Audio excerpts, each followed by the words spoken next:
마가복음 11장에 있는 말씀을 가지고 세상 죄를 지고 가는 하나님의 어린 양이로다 하는 제목으로 같이 은혜를 나누고자 합니다.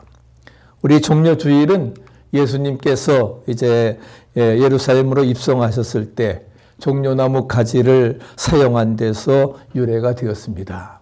아까 10시 반에 우리 세인룩 처치 앞에서 매년 하는 것처럼 우리 지역에 있는 교우들이 함께 모여서 또 퍼레이드를 하면서 종려나무까지 들고 함께 찬양하는 그러한 모습을 보았습니다. 그래서 제가 한껏 그냥 사진을 찍었는데, 사실 이 고난주간은 순환주간으로 여진 이 십자가의 주간은 우리 예수님에게는 정말 말로도 할 수 없는 처절한 고통과 괴로움에 시달린 기간이었습니다. 온 인류를 구원하시기 위해 정말 가장 최악한 대가를 치르셨고 너무나 우리에게 슬프고 괴로운 한 주간이었습니다. 그러나 no cross, no crown 말처럼 그런 고난을 통해서 우리에게는 부활의 승리를 체험하게 되어지고 또 부활의 승리를 우리 모두가 경험하게 되어지리라 믿습니다. 예수님은 환영의 소리가 십자가에 못 박으라고 하는 소리로 바뀔 것을 아셨습니다. 그럼에도 그는 자신이 가야 될 길을 묵묵히 가시는 모습을 찾아보면서 오늘 종려주일에 예수님의 마지막 한 주간 동안의 의미 있는 사건들을 우리가 상고하면서 오늘 말씀은 이제 한 주간 동안 새벽에 드릴 말씀의 요약이라고 볼 수가 있습니다. 그래서 함께 생각하면서 은혜를 나누고자 합니다. 제1일, 오늘 주일입니다. 첫째는 종려주일입니다. 흠없는 하나님의 어린 양입니다. 그래서 첫째 날은 예수님께서 나귀를 타시고 이제 예루살렘에 입성하신 그러한 날입니다. 호산나 찬송하리로다 다윗의 이름으로 오시는 다윗의 자손이 하면서 호산나 이렇게 종려나무 가지도 들고 많은 사람들은 환영을 하고 또한 저들의 겉옷을 깔고 주님을 영접했던 것을 찾아볼 수가 있습니다. 예수님께서 걸어오심을 보고 요한은 오늘 1장 29절에 말씀을 하고 있습니다. 보라, 세상 죄를 지고 가는 하나님의 어린 양이로다. 이 하나님의 어린 양의 사상은 이스라엘의 속죄 양으로서 욤키포데이 7월 10일 대속죄일에 온 백성의 죄를 걸머지고 이제 광야로 내보내는 아사셀 양, 아사셀 염소인 것입니다.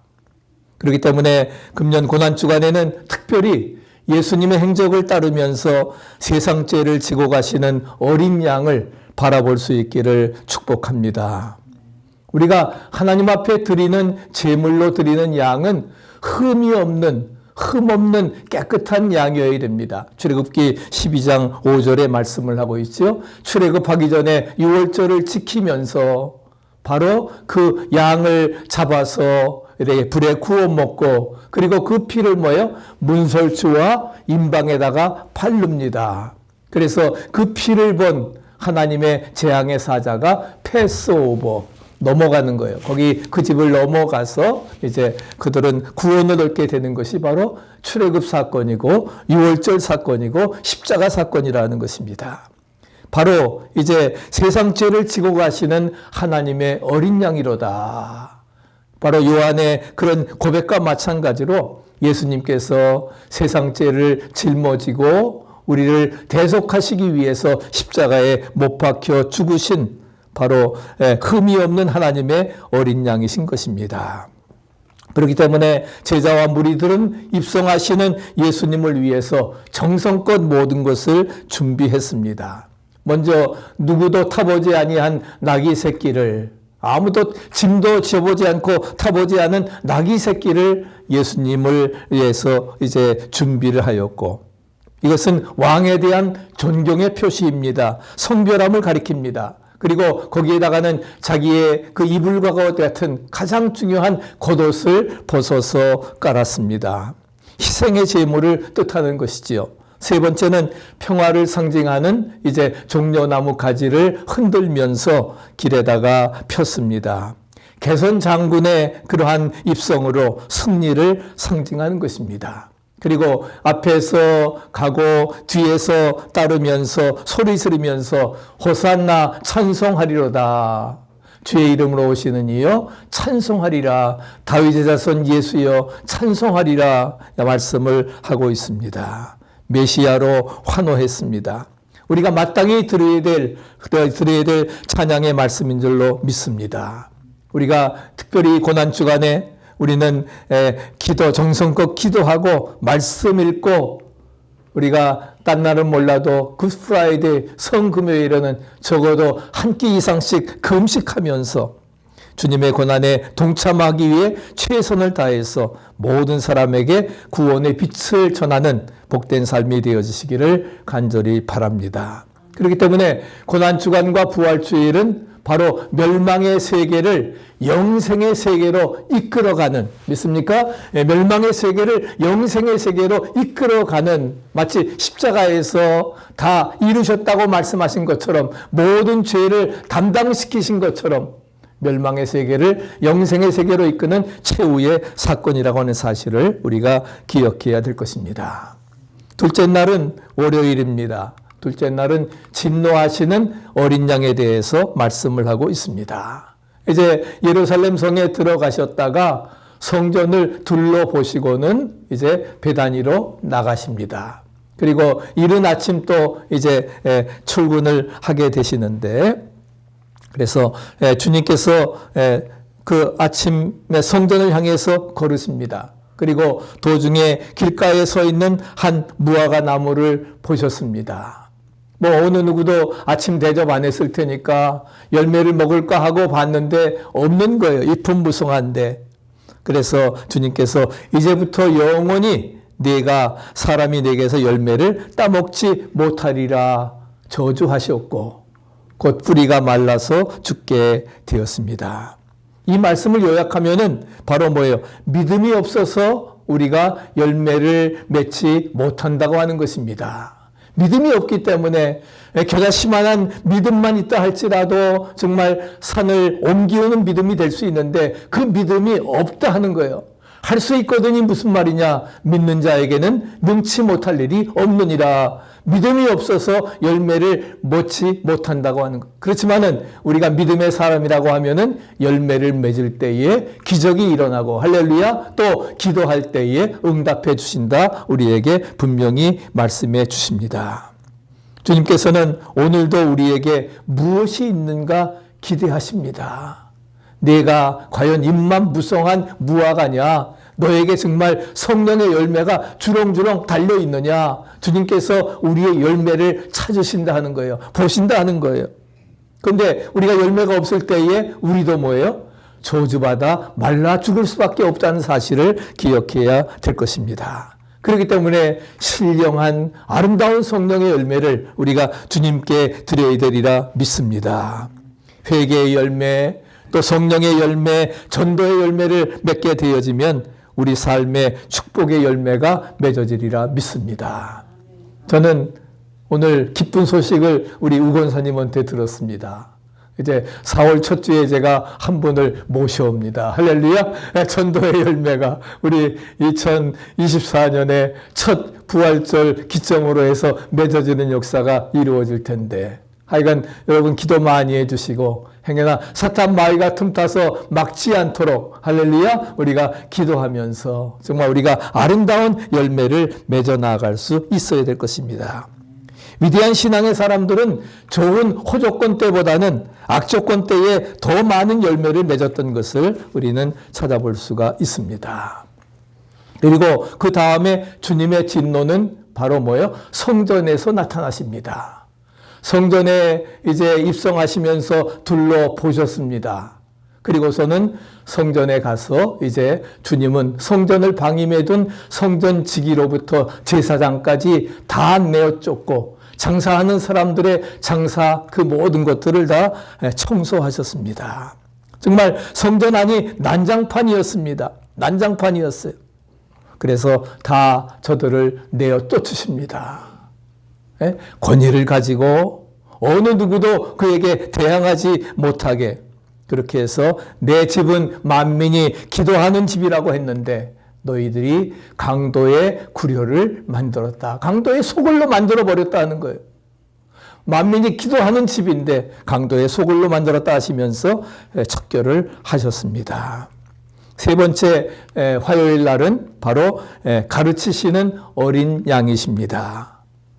셋째 날인 화요일은 주님께서 하루 종일 성전에서 가르치시면서 논쟁하신 그러한 날입니다. 그래서 성전 설교이지요. 많은 양을 차지합니다. 몇 장을 차지합니다.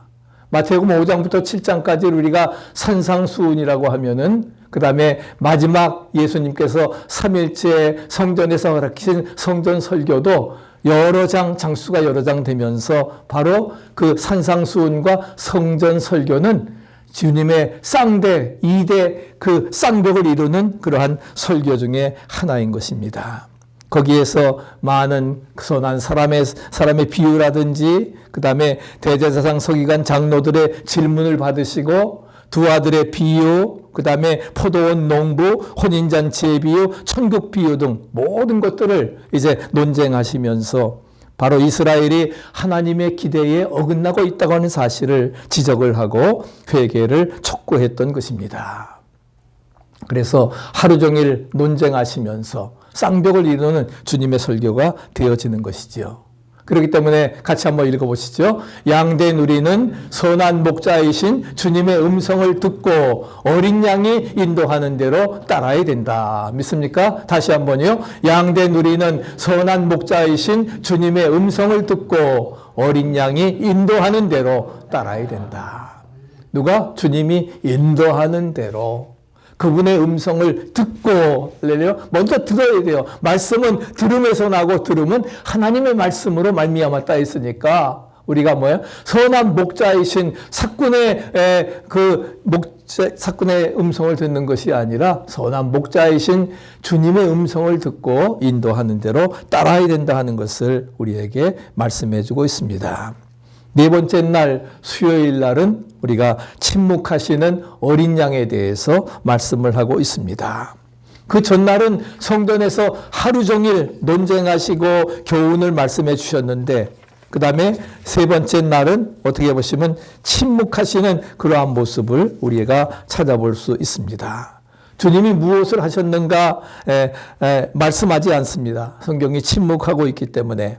아마 14장에 보면은 이제 주님은 아마 베다니 문둥이 시몬의 집에 가셔서 최후의 그 준비를 하시면서 조용히 보내셨던 것입니다. 그때 마리아가 순전한 나드 한 옥합을 자기의 전 재산을, 결혼 전 재산을 준비해 와가지고서 깨뜨려서 예수님의 머리에 붓고, 그리고 발에다 부으고서, 그리고 입을 맞추면서 예수님의 장례를 준비하는 아름다운 침묵의 날, 은둔의 날이라 말씀을 하고 있습니다. 그렇기 때문에 우리가 고난주간 중에 하루쯤은 우리도 뭐예요? 묵상하면서 침묵하면서 주님과 같은 그러한 그날은 우리가 정말 쭉 말씀 묵상하면서 우리가 성경 전체를 암송하고 아니면 신약 복음서 전체를 한번 읽어보든지 하는 그런 시간을 가지고 우리가 수요일 날은 좀 하루 보낼 수 있기를 바랍니다. 그러면서 그러한 그 시간들이 우리에게는 무엇보다도 필요한데, 그래서 우리가 주님께서 그러한 그 은둔의 그런 시간을 가지셨음을 우리가 알아야 될 것입니다. 그래서 최후의 준비를 준비하면서 그래서 우리가 침묵하는 그러한 시간으로 가져야 되는 것입니다. 그러면 왜 주님께서 법정에서 침묵을 하셨을까? 법정에서도 얼마든지 자기를 변호할 수 있는데 변호하지 않으셨어요. 내가 하나님의 아들이냐 그 말에만 내가 그러다 말씀을 하고 나머지에 대해서는 전혀 아무리 이렇게 항소를 해도 그분은 변호하지 않으셨습니다. 왜? 이미 주님께서는 십자가의 죽음을 결정하셨기 때문에 그런 거예요. 십자가를 지기로 결심을 했고, 살기 위해서는 변명이 필요하지만 죽기를 각오했는데 무슨 변명이 필요하겠어요? 하나님의 아들인 것만 밝히면 되는 것이죠. 내가 그러라. 그 다음에 변명할 가치가 없습니다. 죽이려고 작정한 사람들에게 무슨 변명을 한들 그게 통하겠습니까? 안 통하는 것이죠. 허위로 일관된 재판에 변명할 가치가 없습니다. 그리고 죄를 걸머지시기로 결심을 하셨던 것입니다. 그래서 침묵하시고 우리의 죄를 대신 지셨던 것입니다. 제5일 목요일 날은 이제 주님께서 유월절 양이 되신 그러한 어린 양입니다. 그래서 그 유월절은 애굽에서 창세기 출애굽 10장에 나오는 것처럼 이제 유월절은 니산달, 그래서 14일부터 21일까지 이제 일주일 동안 무교절을 지키게 되는데, 무교절 첫날인 유월절 양 잡는 날은 바로 13일 목요일이 되어지는 것입니다. 목요일입니다. 그래서 유월절 양 잡는 그러한 유월절 어린 양이 되신 그러한 양입니다.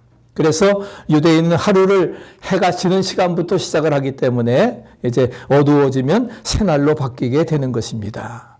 그래서 그 바로 해질 무렵에 최후의 만찬을 제자들과 함께 나누시죠. 나누기 전에 먼저 예수님께서는 그 대야에다가 물을 떠서 그리고서는 제자들의 발을 씻기기를 시작합니다. 베드로가 제가 씻겨야 되는데 못 씻깁니다. 내가 만약에 허락지 아니하면 너는 나와 아무런 상관이 없습니다. 목욕까지 베드로 참 별나지요. 그랬을 때에 우리가 구원받은 자는 이미 목욕할 필요 없다 하는 겁니다. 발만 씻으면 된다 하는 것이. 내가 선생이 되어 제자들의 발을 씻겼으니 너희들도 서로 섬기며 사랑하라. 할렐루야. 우리에게 섬김의 도를 친히 보여주셨습니다. 그리고 이제 예수님께서는 어떻게 했습니까? 그래, 섬김의 도를 보여주셨는데, 그 흑인들을 노골적으로 차별하는 남아프리카의 그러한 그 연방의 흑인 교회인 성시온 교회가 있었는데, 순환일에 성찬식을 거행하게 되었습니다. 그러면서 이 목사님이 예배에 특별한 행사를 계획했는데, 바로 예수님께서 제자들의 발을 씻겨준 그 정신을 본받아서 자기가 정말로 고맙게 생각하는 사람이 있으면은 그 사람 발을 씻겨주는 그런 예식을 준비했습니다. 그러니까 세종 목요일이지요. 세종 목요일을 준비를